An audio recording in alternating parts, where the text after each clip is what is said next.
Hello and welcome to Spectrum News at 2. My name is Xavier Robert, coming to you live from Uyo, the capital city of Akwa Ibom. Let's take a look at the headlines. Federal government says fuel subsidy and oil theft go 29 trillion naira. UNICEF says 6,800 children suffer violations in northeast Nigeria. Plus, China's defense minister Li Shangfu set to visit Russia. We'll bring you details of these stories and more in a moment.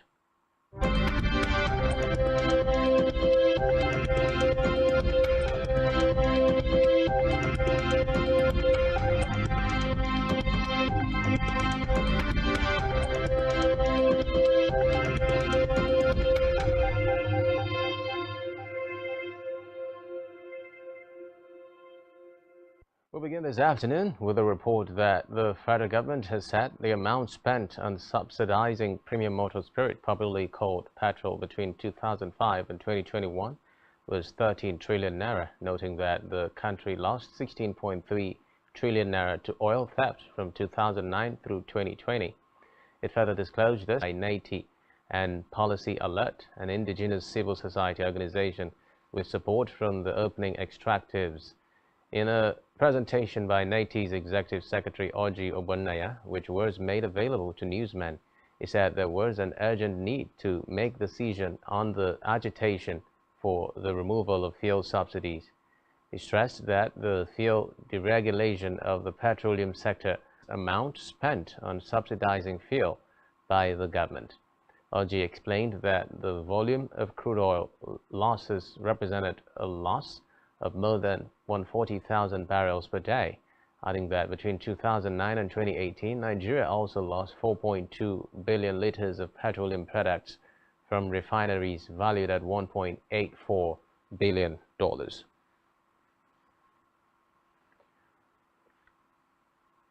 Meanwhile, the federal government has mourned the passing of the late Senator Franca Efebua, the first female democratically elected senator of the Federal Republic of Nigeria, extolling her role in championing women participation in the country's political development. In a condolence letter addressed to the Edo State Government of Nigerian women's recognition in national development, Talent noted that late February's emergence as a senator in 1983 through a keenly contested election to represent the defunct Bendel State North Senatorial District paved way for more women to attain the highest pinnacle in their political career.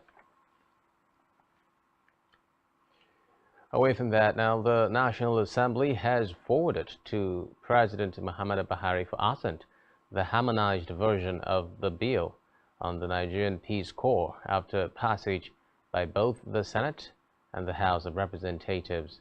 Reports say the bill was transmitted for presidential assent by the clerk of the conference committee, which was set up by the two chambers to harmonize the bill for an act to establish the Nigeria Peace Corps.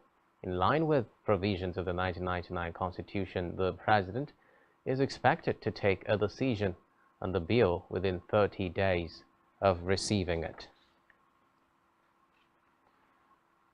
Electoral matters now. Ahead of Saturday's supplementary elections in 2,660 polling units across the country, the Inspector General of Police, Usman Baba, has assured voters of their safety at the polls. He also ordered the deployment of policemen to 185 local government areas across 24 states of the Fed during the February 25 and March 18 elections, declared some governorship, National Assembly and State Assemblies polls inconclusive and directed a rerun. Now, the IGP urged the electorate in the affected states to come out en masse to exercise their franchise. National Electoral Commission (INEC) in Niger State has said that it is set for Saturday's supplementary election in 4 local government areas of the state, where the March 25 exercise was declared inconclusive.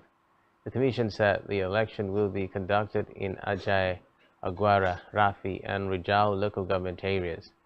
The resident electoral commissioner, Rek Yushao Garaki, for the election, said that the training of 15 collation officers that will handle the exercise was already in progress, while the bimodal voter accreditation system BVAS machines to be used have been configured. He added that the movement of sensitive and non-sensitive materials as well as the staff will be done. But we should also acknowledge where there are some pockets of problems here and there. We will also look at it critically and try. We have done a very good job, but we should also. In a separate development, the Central Bank of Nigeria (CBN) has warned Nigerians to disregard a fake recruitment portal purportedly floated by the bank. In a statement, CBN Acting Director Corporate Communications Issa Abdulmumin said the central bank is currently not engaging in any general recruitment exercise. This was participation by both the public and private sectors in financing green projects. According to him, the fake website purportedly lured unsuspecting applicants into divulging sensitive information about its bank verification number BVN, among others, and rejected physical disabilities.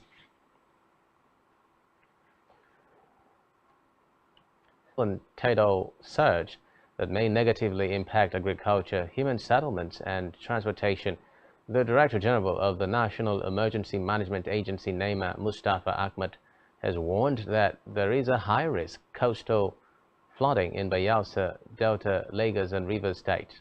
Ahmed gave the warning in Abuja during the public presentation of the 2023 Climate-Related Disaster Preparedness and Mitigation Strategies, jointly produced by Nigerian Hydrological Services and Nigerian Meteorological Agency.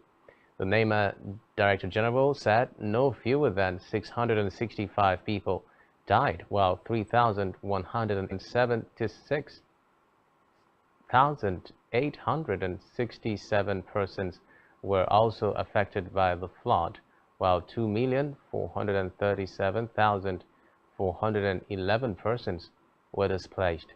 He added that 186 houses were partially or totally destroyed by flood. Now on security, the United Nations Children's Fund says over 6,800 children living lamented the brutal consequences of conflict on children 9 years after 276 schoolgirls were abducted in Chibok and 96 girls still in captivity. Monduate noted that the impact of the conflict on education is alarming, with repercussions likely to affect generations, stressing to protect children in Nigeria. On educational matters, the Executive Secretary of the Tertiary Education Trust Fund, Sunday Channel, has revealed plans to disburse 18 billion naira would be given to 6 selected varsities, 1 billion naira each to 6 polytechnics and 6 colleges of education across the country.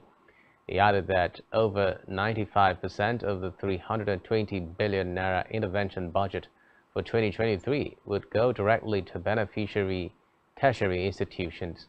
Achona added that the remaining. So it was the wisdom of the God so many years ago that what we rather do is to do it in rotation. That you should concentrate the amount, give it to an institution so that they can do specific projects. And when you finish with 6 colleges of education, last year we did that. And we can see across our campuses the benefits of this innovation. If you now go to Bayero University, for example, you see a modern study building.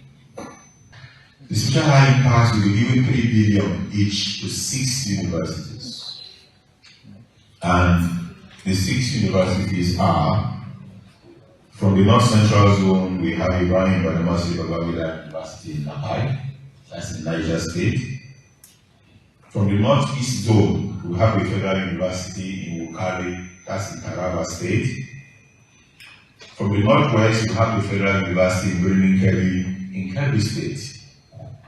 In the Southeast, that's in Edo State. And finally, in the Southwest, we have the.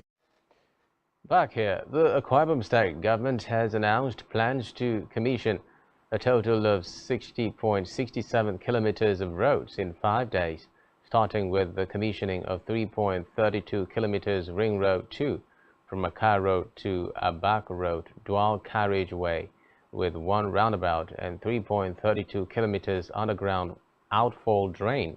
Today, April 14, Iman Leprosy Hospital Road in Etinan with 0.715 kilometers outfall drain scheduled for commissioning Tuesday, April 18, and the 12.5 kilometers Ikarak-Banafara Ikoroku-Song Road with 1 spur in Okanafan local government area billed for commissioning on Friday, April 21, as part of the 60.67 kilometers roads.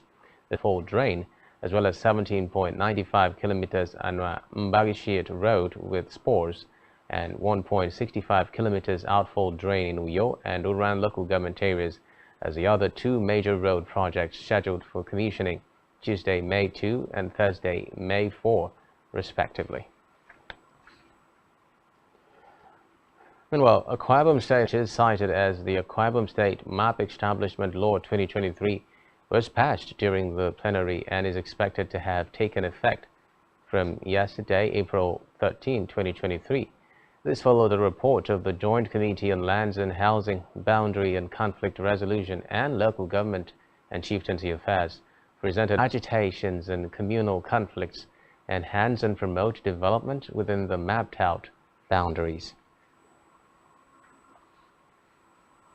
Now in Africa, Swiss President Alain Berset, whose country will preside over the UN Security Council in May, has pledged to work for the civilian population victims of the conflicts in the east of the Democratic Republic of Congo. Speaking of insecurity, reports say Alain Berset has been visiting the DRC since Wednesday evening, where after the capital Kinshasa, he plans to go to the east, where the M23 rebellion has displaced thousands of people since the end of 2021. Having joined the United Nations only 20 years ago, Switzerland has been a non-permanent.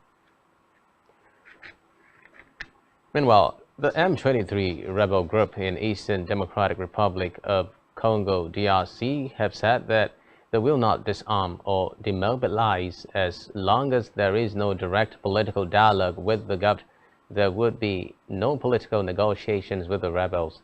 Tshisekedi said that under an agreement negotiated by regional states, the M23 rebels are expected to demobilize before returning to civilian life under the brokered peace deal, have been displaced by the fighting.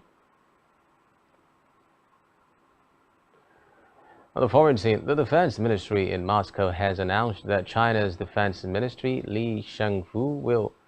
Minister Li Shangfu will be visiting Russia this weekend for security talks. It said Shangfu and the Russia official that Beijing and Moscow have last month said their relations were at the highest point in history.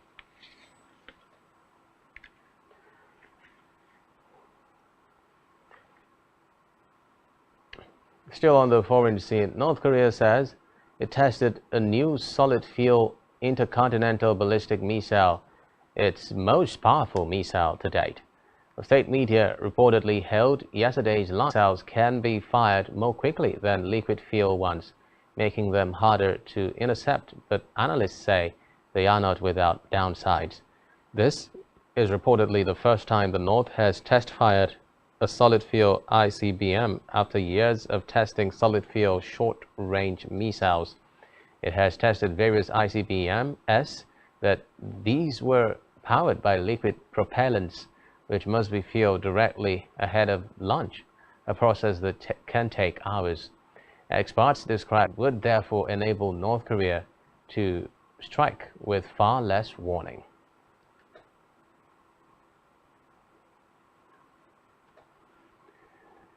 Still to come in the news.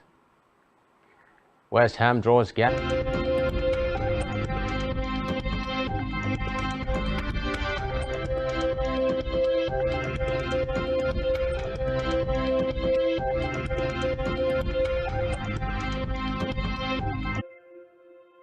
Many thanks for staying tuned. Now, on our business news, the Central Bank of Nigeria, CBN, has proposed that banks should transfer funds in accounts that have been dormant for up to 10 years into a trust fund account. This is contained in the recently released exposure draft of guidelines on the management of dormant accounts, unclaimed balances and other financial assets in banks and other financial institutions in Nigeria. A circular accompanying the exposure draft stated that the guideline was in response to requests in the country. The circular, which was signed by the Director of Financial Policy and Regulation Department of the Apex Bank, Chibuzo Efobi, also called for inputs, which should be sent within 3 weeks. The draft states that banks and other financial institutions are expected to transfer all unclaimed funds into an unclaimed balances trust fund pool account be returned to the beneficiaries not later than 10 days of notice. The central bank stressed that any bank or financial institution that contravenes any provision of the new guidelines would attract a penalty of not less than 2 million naira. Still in business, the Standard Organization of Nigeria, SAN, has said that it destroyed 10 million substandard tires in 6 months. The Director General of SAN, Farouk Salim, stated this at a one-day sensitization program with tire dealers at the Africa Tire Village, Lagos International Trade Fair Complex. Lagos speaking at the sensitized million used tires across the country. He added that the agency had also trained over 800 tire importers and vulcanizers on ways to identify quality tires in its bid to ensure safety on Nigerian roads. Salim, who was representing standard products, he also reaffirmed the agency's commitment to improving lives through quality assurance, stressing that all hands must be on deck to checkmate the influx of substandard goods into the country. We move on now to health, where the Minister of Health, Dr. Saje Ehanire, has inaugurated 5 policy direction on reproductive, maternal, newborn child, adolescent health and nutrition.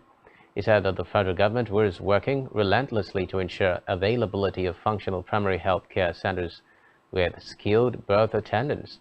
The minister said efforts were also being made to ensure essential reproductive and maternal health commodities for the provision of voluntary family planning services, quality antenatal care, safe delivery services to all persons, especially adolescents and women.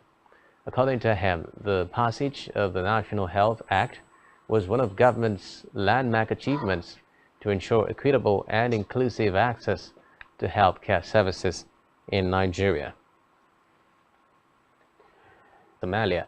The UN agency said the supplies will help displaced families who now live in makeshift shelters on higher ground and are contending with overcrowding, lack of clean water, and limited access to sanitation facilities. According to UNICEF, in a statement, the supplies will be used to support life-saving health services in Badher and other affected areas. The UN agency noted that flash floods caused by heavy rains have since March killed more than 20 people, displaced over 100,000 tons. In sports now, West Ham remain well-placed to make back-to-back European semi-finals despite seeing their 100% winning run in the Europa Conference League ended by Ghent. The Hammers looked on course to take it 11 wins out of 11 in Europe this season when Danny Ings tapped home after the hosts were caught out by a quickly taken throw-in. Recall that David Moyes' side after a clever touch and finished by Hugo Kuipers. The hosts piled forward in search of a winner to take into next week's return leg with Govt Urban, who scored a hat-trick in 205 seconds in the last round, hitting the bar with a wonderful 82nd minute acrobatic attempt. Still in sports, Nigeria forward Victor Boniface is in the running for the UEFA Europa League Player of the Week and Goal of the Week today. The 22-year-old is the leading scorer in the Europa League this season with 6 goals. Reports say the talented striker will battle Manchester United midfielder Marcel Sabitzer, Juventus's Federico Gatti, and Feyenoord midfielder Okun Kokcu for the Player of the Week award. The other players nominated for the Goal of the Week prize are Florian Wirtz of Entertainment news. The National Association of Emerging Artists, NAEA, has expressed displeasure with the promoters of the Gangs of Lagos movie. The group made this known in a statement recently released by its spokesperson Yanade Jones, stressing that it was disappointed with the portrayal of artists as criminals by the producer and director Kemi Akindoju and Jade Oshiweru. Meanwhile, the Lagos state government has also described Gangs of Lagos movie as a cultural misrepresentation. The State Commissioner for Tourism, Arts and Culture, Uzamat Akimbile Yusuf, frowned at the promoters of the movie for depicting the Ayo crossdresser. Idris Okuneye, better known as Bobrisky, has said that he regrets falling out with actress and his former bestie Tonto Dike. In a recent interview with media personality Toke Makinwa, Bobrisky said he misses their friendship. Reports say the former best friends fell out 2 years ago and had a public fight on social media. Subscribe to our YouTube channel, all of which you can find on our website, spectrumtv.ng. You have been watching Spectrum News at 2. My name is Xavier Robert. Bye-bye for now.